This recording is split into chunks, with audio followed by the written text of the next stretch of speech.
Bismillahirrahmanirrahim. Assalamualaikum warahmatullahi wabarakatuh.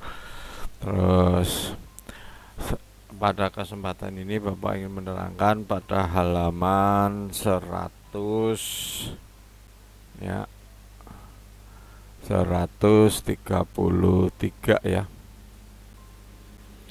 Halaman 103. Nah, di sini Bapak tekankan di sini tentang hukum pewarisan sifat ya. Hukum pewarisan sifat di sini maksudnya apa? Penelitian pertama yang dilakukan tentang pewarisan sifat itu dilakukan oleh Gregor Mendel ya. Makanya dia biasa disebut dengan ini adalah bapak itu, bapak genetika ya gitu. Nah, pada pertama kali Mendel melakukan penelitian tentang kacang kapri ya, kapri.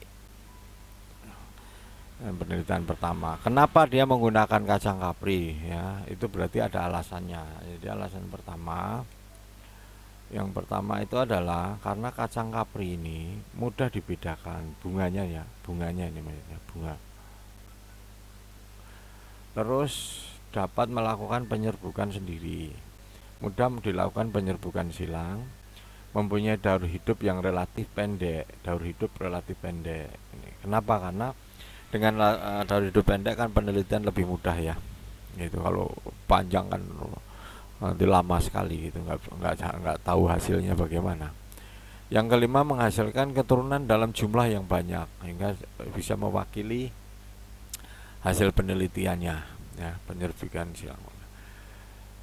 Oke, jadi itu yang harus kamu pahami. Terus selanjutnya, dalam persilangan itu ada istilahnya ada tiga, nanti ada di sini secara umum ada monohibrid. Nah, monohibrid nanti ada istilahnya monohibrid dominan dan monohibrid intermediate. Ya kan? Dominan ini umpamanya di sini apa namanya, hitam dikawinkan dengan putih gitu ya. Nanti yang muncul itu ya hitam dan putih. Nah, kalau intermediate itu enggak, hitam dikawinkan dengan putih, nanti ada istilahnya di sini F-nya ada namanya ungu gitu. Jadi ada percampuran ya. Jadi intermediate, percampuran, campuran warna dari keturunan bapak dan ibunya ya. Nah, kalau persilangan di hibrid itu ini dua sifat beda, umpamanya nih ya, umpamanya mangga besar ya kan, tapi buahnya dikit gitu. Buah nggak besar, buahnya sedikit. Terus umpamanya jeruknya manis tapi kecil-kecil. Nah, itu nanti akan diterangkan di belakang ya. Untuk itu kamu mengingat ini dulu ya. Mudah-mudahan kamu ingat ini, nanti Bapak lanjutkan di video berikutnya. Oh, tapi ini masih bisa ya, ini waktunya baru 3 menit. Kita akan lanjutkan lagi sebentar lagi ya. Ya, kita lanjutkan kembali ya. Bahwa di sini Bapak ingin menerangkan tentang proses perkawinan antara bunga hitam ya. Ini di buku bunga ungu ya, tapi Bapak ganti hitam aja. Terus sama bunga putih. Nah, kita akan belajar tentang yang pertama adalah monohibrid ya kan. Monohibrid dominan. Nah, maksudnya apa monohibrid dominan ya? Nanti yang kedua adalah monohibrid intermediate ya. Bunga hitam. Jadi ini kamu harus nanti pertama kali kamu harus membuat tabelnya tadi, diagramnya. Jadi yang pertama itu adalah parental. Jadi ini parental untuk bunga hitam itu kita kasih kode H ya kan. Nah, ini H besar H besar. Kalau ini yang ini kita kasih kode H kecil H kecil. Nah, parentalnya ini bunga hitam itu adalah H H ya. Yang nanti akan kita kawinkan dengan bunga putih yang kromosom pasangan kromosomnya H kecil. Jadi masing-masing kromosom itu ada dua haploid, dua ya haploid ya. Lah di sini nanti setelah P tadi ingat kan apa tadi, apa yang dibentuk adalah gamet ya. Gamet. Yang gamet di sini, kalau di sini kan H besar sama H besar. Jadi kita cukup mengambil satu aja. Berarti gametnya ini H besar. Terus ini karena ada dua juga, kita ambil satu sama soalnya. Jadi gametnya itu H besar, ini H kecil. Karena masing-masing sama ini, ya kan? Yang ketiga itu ingat, yang ketiga adalah filial. Jadi F1.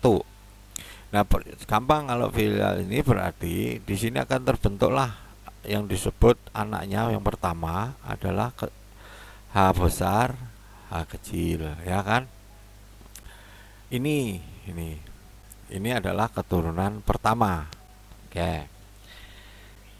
Seandainya anak ini kan hasilnya kan tidak cuma satu ya, mungkin ribuan atau ratusan ya. Sehingga kita mau ambil anaknya sekian, dari sekian anaknya saja, mungkin dua ya, untuk kita kawinkan gitu. Jadi kita akan membahas tentang, jadi nanti ini gini, kalau ini jadi perkawinan yang kedua adalah F1 jantan kita kawinkan dengan F1 betina. Nah, gitu hasilnya gimana? Ya. Ingat F1 jantan tadi. Nah, pertama kali yang harus buat kamu adalah ini P. Jadi P2 ya. Tadi ini P1, ini gamet 1, ini P2.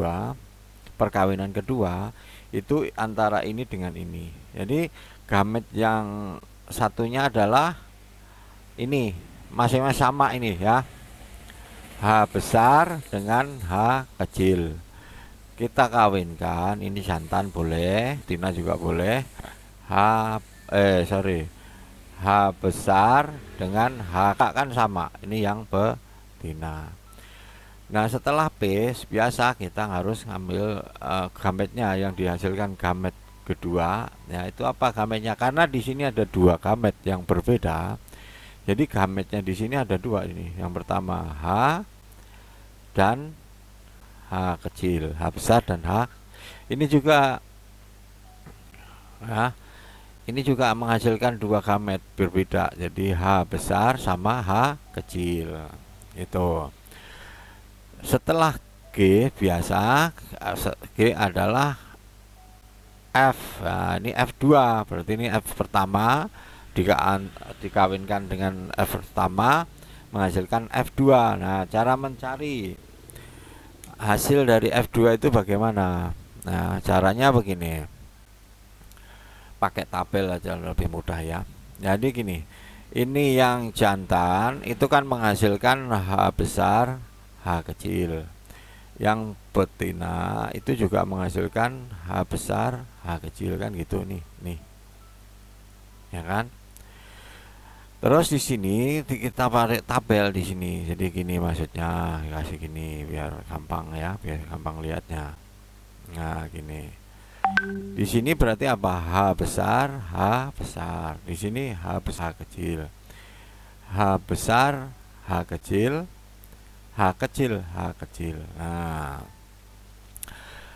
kalau dilihat dari sini, coba ini nanti kamu akan mengenal apa itu yang disebut genotip.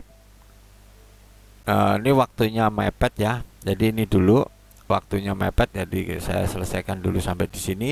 Nanti kita lanjutkan di video yang akan datang ya. Selanjutnya terima kasih.